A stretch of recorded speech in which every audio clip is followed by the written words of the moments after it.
देखना है मुझे या कोई जीव विशेष को देखना है। मैं जंगल में इसीलिए जाता हूं कि मैं धन्यवाद कर सकूं परमात्मा का। सोचेंगे ऐसी कैसी अजीब सी बात है।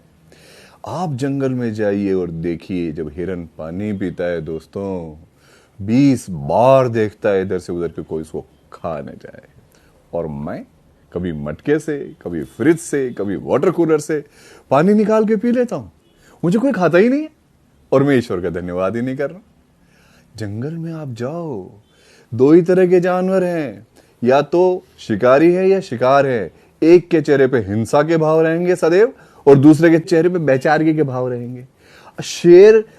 शेरनी अपने बच्चे को प्रेम भी कर रही है तो भी उसके चेहरे पे हिंसा ही दिखेगी, दूसरा भाव नहीं दिखेगा। और हिरन बेचारा गुस्से में होगा तो भी उसके बेचारगी के भाव आएंगे।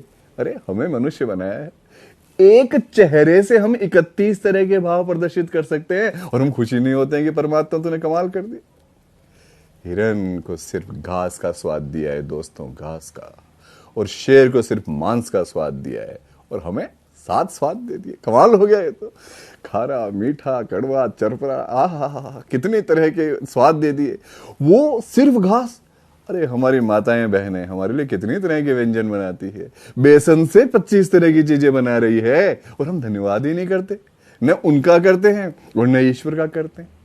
कोई सोच सकता है जंगल के अंदर कि वो सुबह उठेगा तो जीवित मिलेगा?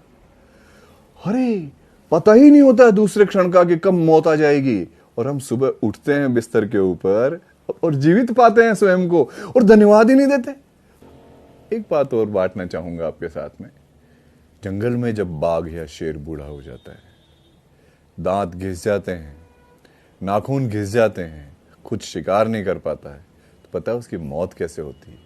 भूखे मरते हुए। जंगल का राजा है वो तो, उसके बावजूद उसकी मौत, पेट लटक जाता है जमीन पे, अंतड़ियां सूख जाती है, दर्दनाक मौत से मरता है। न तो उसकी पत्नी उसको मांस का टुकड़ा देती है मुंह में, न उसके बच्चे, न उसके भाई बंद उसको कुछ खाने को देते हैं।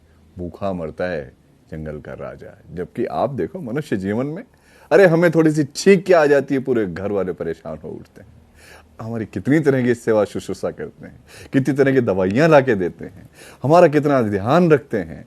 आप सोचो, ईश्वर ने मनुष्य बना करके हमारे को कितने आनंद दिए हैं, तो फिर क्यों वैमनस्य, क्यों एक दूसरे के बैर में फंसे भाई? ये तो मनुष्य जन्म कितना शानदार दिया है, इसका आनंद लो ना, इसका आनंद उठाओ।